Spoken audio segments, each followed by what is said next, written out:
Alberta Premier Rachel Notley, Prime Minister Justin Trudeau, and United Conservative Party leader Jason Kenney in Alberta are among the politicians who have suggested governments take an equity stake in the Trans Mountain Pipeline expansion project.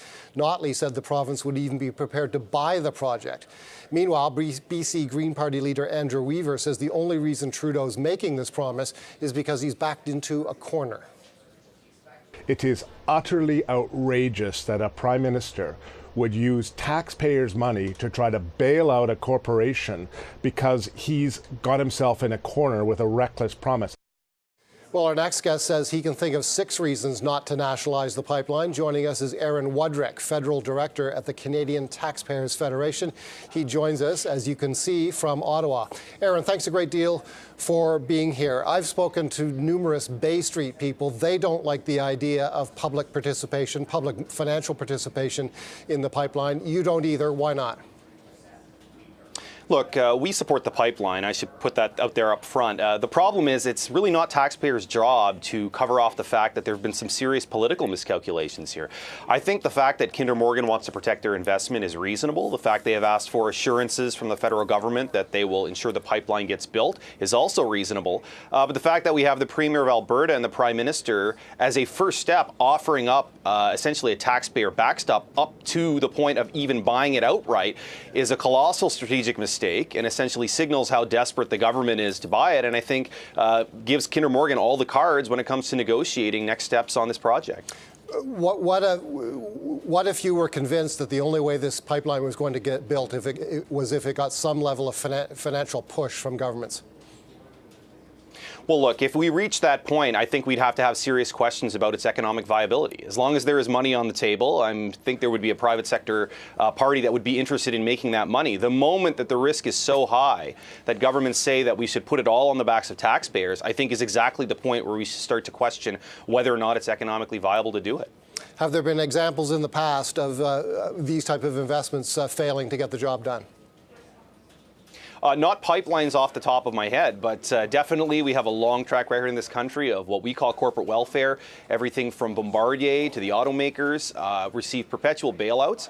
And we think that is wrong. We think public dollars are for public services. We are very much free enterprisers and for the free market. But if businesses can't make a go of it on their own, it's really not the job of taxpayers to pick up the pieces.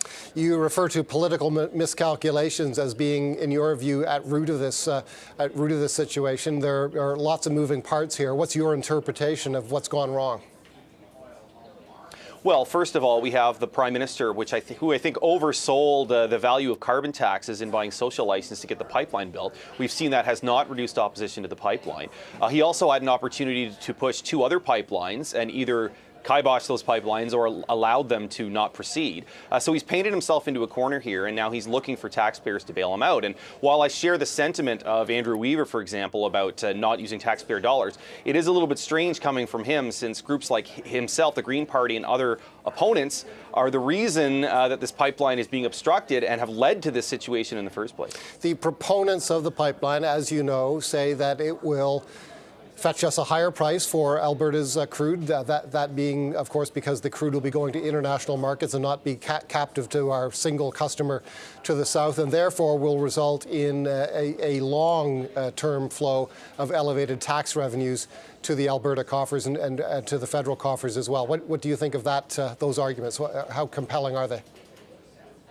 Look, I'm not suggesting that it's impossible to make money off of a pipeline if it's government-owned. I'm just suggesting that the value to the country in terms of economic impact would be much less. The moment you start having to put taxpayer dollars into a project, you have to subtract that from the total value to the economy. So I think, as it stands, if the federal government asserts its jurisdiction and gives Kinder Morgan assurances, it's entirely possible for the project to proceed without any taxpayer help.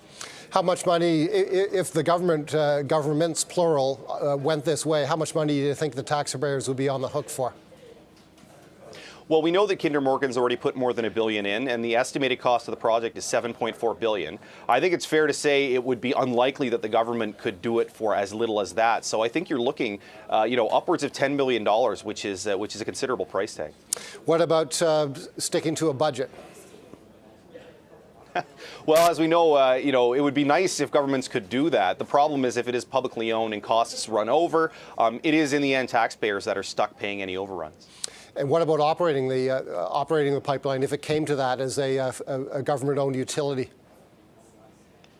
Well, again, I don't think it would be a surprise to many people that things that are publicly owned tend to not have as good a track record in terms of efficiency and profitability. So again, I think we're going down a dangerous path. And, even if it was ever going to come to that, I just find it troubling that right out of the gate, the first ideas floated by the Premier of Alberta and the Prime Minister was immediately talking about these things. I think those are last-ditch, desperate measures, not things you sort of throw out there the first day when you're talking about how to solve the problem.